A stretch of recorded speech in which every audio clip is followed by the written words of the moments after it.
Dolphins making faces. Or whatever the equivalent is for an animal that doesn't have smile muscles. Looks like a lot of fun. And not only for the dolphins. Scientists behind a one-way mirror in an aquarium wall watched and recorded the dolphins over 3 years. What they saw was not only twirling and close-up looks and bubble play, but animals who recognized themselves. That's a cognitive ability seen only in a few other animals like humans, chimpanzees, and elephants.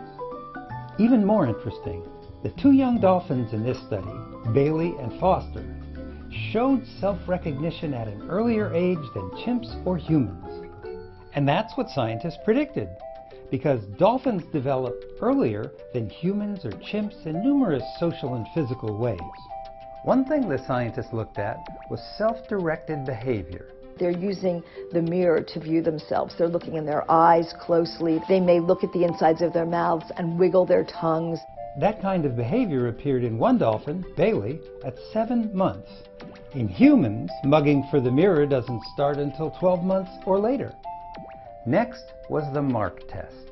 The animal must notice and pay attention to a mark on a part of its body it couldn't see without a mirror. The dolphins passed that too, at 2 years of age, which was the earliest that animal care rules would allow the scientists to draw things on dolphins. This gives us a new look at the development of dolphins' extraordinary brains and how that development compares to our own and that of other smart animals. And just for the record, Foster visited the camera a lot more than Bailey. Who says dolphins aren't vain?